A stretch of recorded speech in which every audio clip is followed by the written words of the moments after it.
Hey there, Descendants, my fellow Americans and other country or other non-American country dwellers in the world. How are we all doing today? I hope everyone's doing well. So today we're going to be discussing the upcoming update with taking away optimization conditions and basically rendering every single colossi in the game besides Voidibus colossi worthless. Okay? So to just get into it, I want to say I'm not entirely against this update. I feel like this update is kind of a good thing, but I also feel like the cons do outweigh the pros, and I'll explain why. So, firstly, let's get into the amorphous material based NPC that's coming to the game, and actually the effects that I'm 99% sure it's going to be a woman that she is going to have on the game as it stands right now. So, as it stands right now, we have Colossi that we can go and fight. So let's just click on Devour here. We have linked amorphous materials. Most of them have about 5 or 6, I imagine, or 7. Okay. So most of them have 6 or 7 linked amorphous materials that you can open, which is a pretty good number, right? I feel like this system is already fine. Maybe it's not great, maybe it's not perfect, but I feel like it's fine.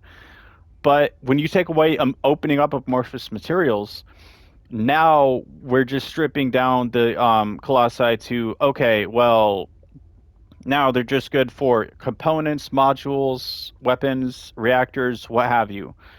And I'm pretty sure, let's just go to the library here. We'll look. So let's go to module. Let's go Descendant, all. Let's just go ahead and take a look at him here. So let me see here. Intercept Battle Hard Swamp Walker. But you can also get it from Sigma Sector and combining modules, obviously. So let's look at Noise Surge. Intercept Battle, blah, blah, blah, blah, blah. White Night Gulch. So every single module in the game that you can get from the Colossi can be obtained by other means. And I'm pretty sure the same can be said for the external components, but I just want to verify this. So let's go down to what is it, the Slayer set? Where's the Slayer set? Okay, let's go to the Slayer set here. Oh no, so it actually is only for fire. So there are a few exceptions.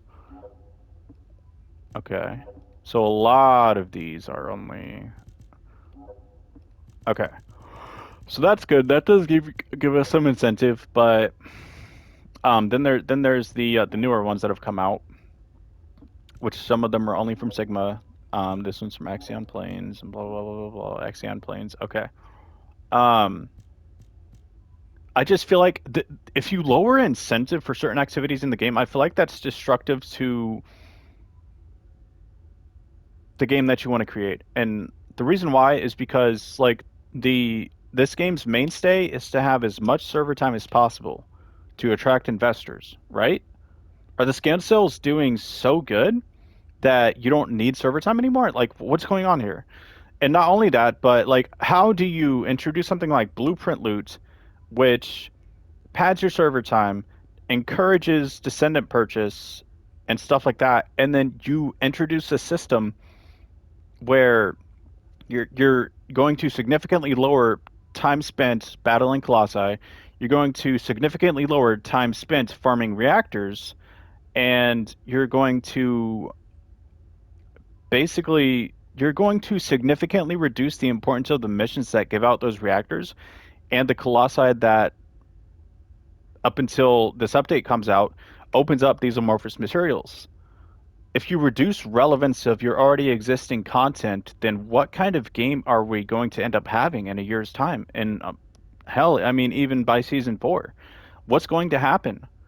Are we going to get Blueprint Loot again with 40 items at 2.5% apiece? And then let's say Transcendent modules don't even exist anymore. Those effects are just given to the Descendant as base, and you just click a button on the Descendant's module screen to like what are we doing here? Like when does this end? And I feel like a better way to go about this would be to cancel this update. I don't even think it should be in the game. Like I said, I like to an extent that they're taking away the optimization condition, but the the negatives that are coming with this are just they're too great to overlook. It really is.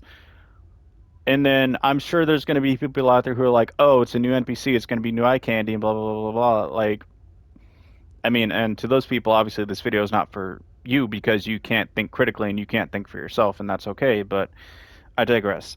So, so my question then to Nexon would be, what kind of game did you set out to create while this game was in development and when you were in the alpha stages and stuff like that?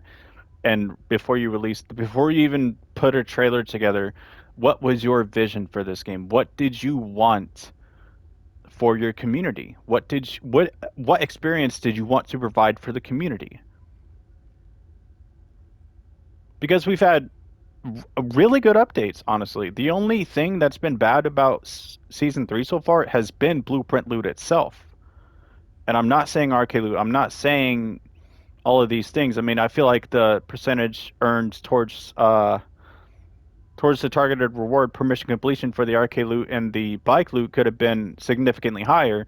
But as it stands, I mean, having a 1 in 4 chance is, I mean, still not as good as having a guaranteed reward as we had with Serena, but it's definitely better than Blueprint loot, for sure.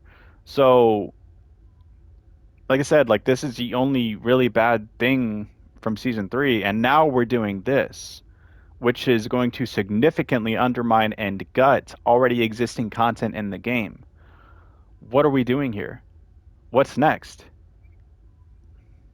Genuinely, like where are we heading with this? When does it stop? Are you going to stop? And if not, why?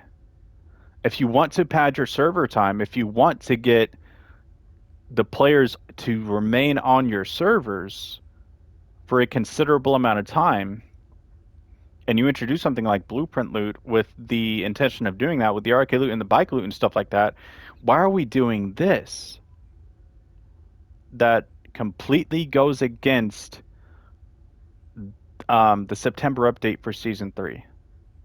It is the polar opposite. I don't know. I don't understand it. And no, I'm not in favor of this update. I'm genuinely not.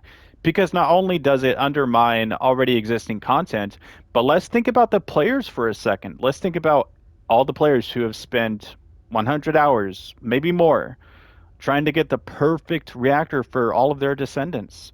Because there are completionists out there who play this game, and all of the time they spent doing this is just gone, even if you provide compensation.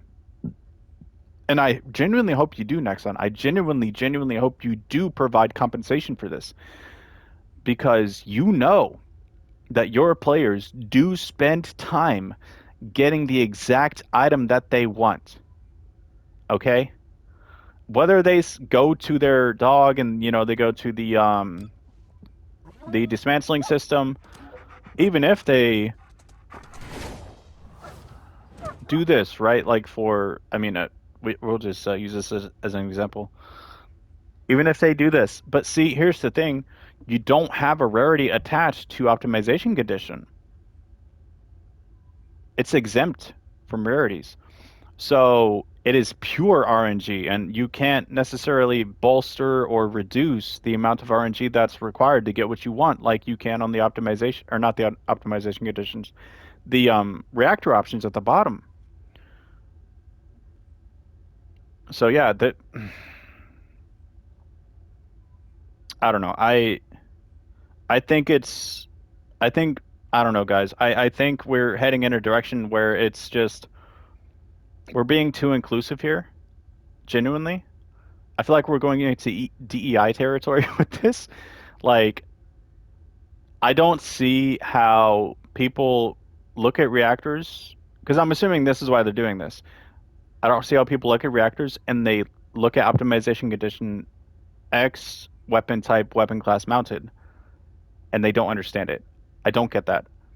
Mind you, I am someone with learning disabilities. I have autism and ADHD, and I understand this. In fact, I've understood this since I've probably the first few months I started playing this game. When I actually started to pay attention, that very same day I understood what optimization condition meant, and what it was implemented for, because it says right there, reached skill power 160% in the green. Right? Let's go ahead and switch the weapons around here. So for the people who don't understand this game, this is going to be their screen. Missed skill power is going to be highlighted in the white, 100%.